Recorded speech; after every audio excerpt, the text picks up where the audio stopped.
deila þessu niður á 3 nefndir og halda síðan vikulega opna fundi, ráðsfundi, það eru þeir fundir sem ég hef sótt og það er mjög fræðandi að fylgjast með umræðinu sem er mjög málefnaleg og þarna virðir hver annan og komast að einhverju niðurstöðu í enda fundarins með atkvæðagreiðslu og vinna þannig að þessu áfangaskjali ráðsins sem að verður væntanlega að lokum ný stjórnarskrá. Er þetta eitthvað í líkingu við umræður sem að þú til dæmis fylgst með á öðrum opinberum vettvangi þar sem að að ræða stjórnmál eða eitthvað slíkt?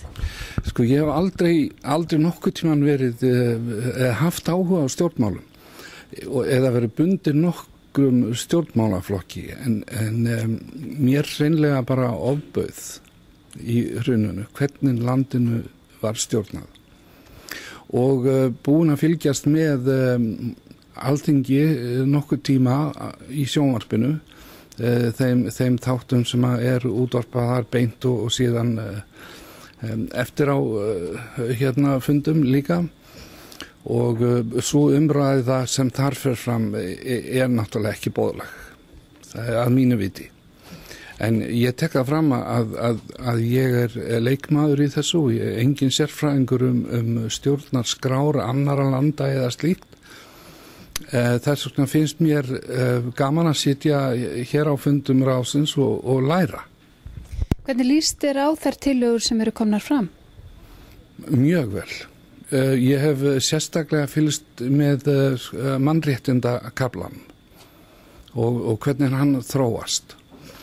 Og þar eru ákvæði sem að kannski helst steytir á þjóðkirkjuna og nú skilst mér að þeir séu búin að færa hann til í annan hluta stjórnarskrárinnar og þannig að það verði afgreitt með öðrum hætti með almennu lögum ef ég skilji þetta rétt þjóðkirkjuna. Og nú hitt atriði eignarréttur okkar eða auðlindir landsins og hvernig þeim skilmálum háttað.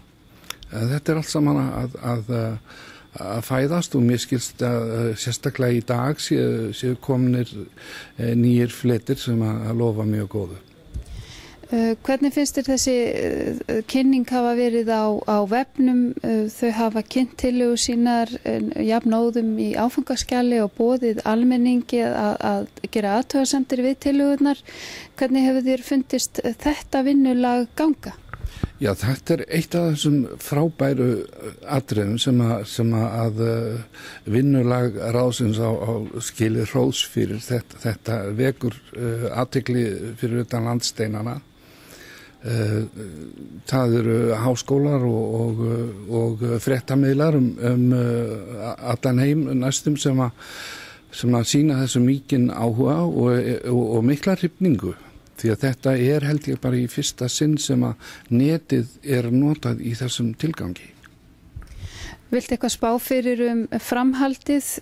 Nú skilar stjórnlagaráð af sér tillögum eða frumvarpi til stjórnarskipunarlaga í lok júlí. Viltu spá eitthvað fyrir hver þín tilfinning með áframhaldið? Já, mín tilfinning svo að þetta klárist nú á tilsettum tíma og þá tekur við annar fasi sem að að kynna þetta rækilega fyrir þjóðinni hvað þetta plagg inniber og hvernig við eigum að koma þessu til þjóðurana með fundum.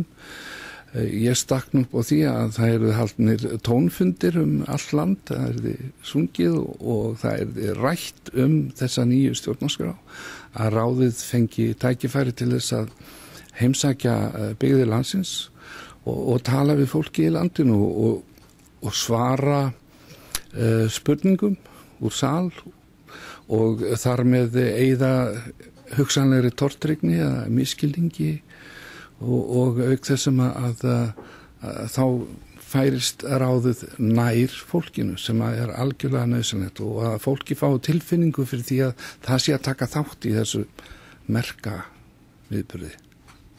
Takk fyrir.